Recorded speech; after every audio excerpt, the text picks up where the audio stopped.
Гласот на Америка на македонски. Преку една деценија вашиот прозорец кон САД. А сега, директно од студиото во Вашингтон.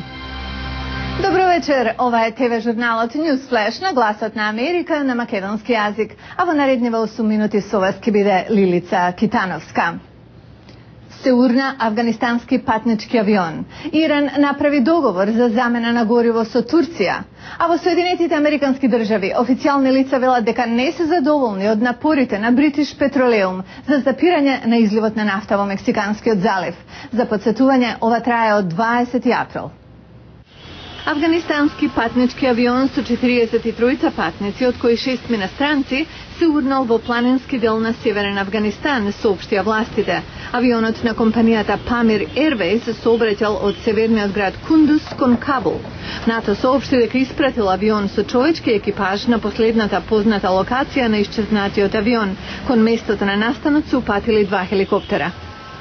Портпаролот на Иранското министерство за надворешни работи изјави дека Техеран се согласил да размени 1200 килограми ниско збогатен ураниум со повисоко збогатено нуклеарно гориво. Турскиот министер за надворешни работи Ахмед Давитоглу рече дека договорот го направиле министрите за надворешни работи на Бразил, Иран и Турција по речиси 18 часови на преговарање.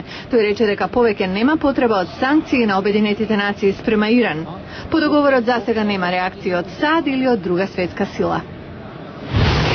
Секретарот за внатрешни работи Кен Салазар и секретарката за домашна безбедност Дженет Наполитано велат дека нема да се смират додека BP трајно не го запечати отворот од каде се излева нафтата и не ја исчисти од леаната нафта.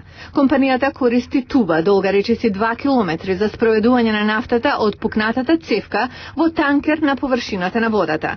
Салазар и Наполитано велат дека техниката не е решение за проблемот, додавајќи дека не е јасно колку ќе биде успешна.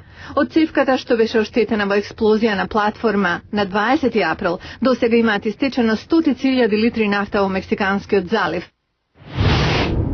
Продолжуваме со друг блок вести за денеска. Најпрвин ќе ви кажеме и покажеме што прават астронаутите на Space Shuttle Atlantis. Кој ја доби титулата Мис на Соединетите Американски држави синоќа во Лас Вегас, а овој блок ќе го завршиме со извештај за плейоф надпреварите на NBA. Астронаутите од американскиот Space Shuttle Atlantis се подготвуваат за нивната прва од предвидените 3 вселенски прошетки. Меѓу другото, тие ќе инсталираат втора антена. Прошетката ќе трае 6,5 часа, инаку Атлантис е во последна мисија пред пензионирање. 24 годишна американка од арапско потекло ја освои титулата Мис на Америка на годишниот избор што се одржа во Лас Вегас. Рима Факих, либанска имигрантка, ја освои титулата откако победи во категоријата за носење костум за капење, вечерен фустан и во давање одговори во интервју. Факих дошла во САД како бебе и се верува дека е прва американка со арапско потекло и муслиманка која ја освоила титулата најубава жена во САД. На организаторите на настанот им рекла дека нејзиното семејство ги слави католичките и муслиманските празници.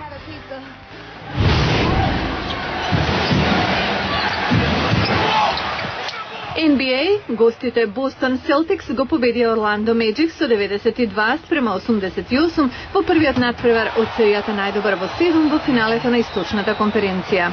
Во финалето на Западната конференција, вечерва Лос Анџелес Лейкерс го играат првиот меѓусебен меч.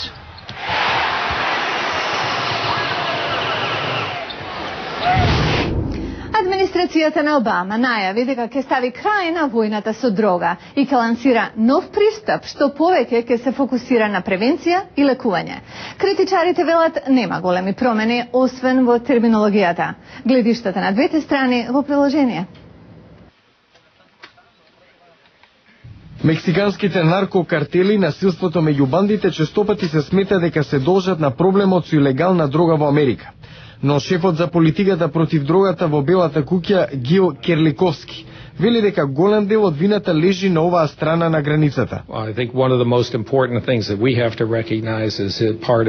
Мислам дека една од најважните работи што треба да ја признаеме е обезбедувањето на границата, но и намалувањето на нашата сопствена попарувачка за дрога.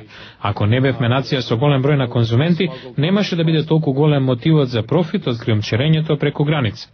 Новата стратегија веќе не оперира со терминот војна против дрога. Многу американци сметаат дека таа војна спроведувачите на законот ја загубиле. Еве ја статистиката. На национално ниво, бројот на починати од прекумерна употреба на дрога ги надмина оние кои се повредени од огнено оружје, што е причина број 2 за смртни случаи. Керликовски вели дека полицијата е особено фрустрирана што уапсените често стануваат повторителни сторители.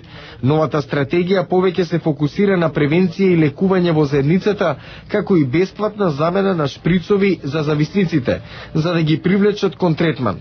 Искуствата во други земји, како во Холандија, велат дека властите се концентрираат на криминални активности, врзани со дрога и болести, додека толерираат конзумирање на лесни дроги во кафулиња. Но Керликовски не верува дека легализирањето на дрогата ќе помогне, зашто во Соединетите Американски држави дури и лековите на рецепти се предмет на злоупотреба. Некои сојузни држави, како Калифорнија на пример, ја легализираа марихуаната за медицински потреби. Бил Пайпер, директор за национални прашања при Алијансата за политика спрема дрогата, смета дека тоа е вистинскиот пат. Се додека конзумирањето на дрога е криминал, зависниците ќе се плашат да побараат лекување во здравствените установи.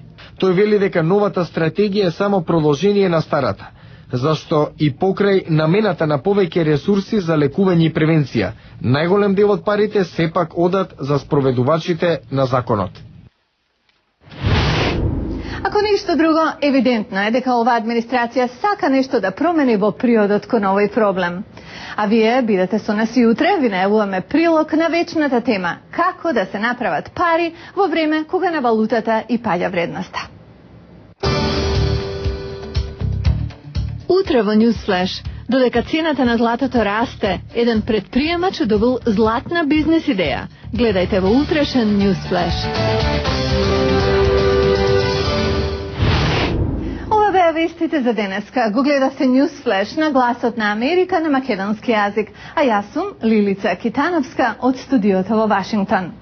А за најнови содржини посетете и нашата веб страница glasnaamerika.com. Пријатна вечер.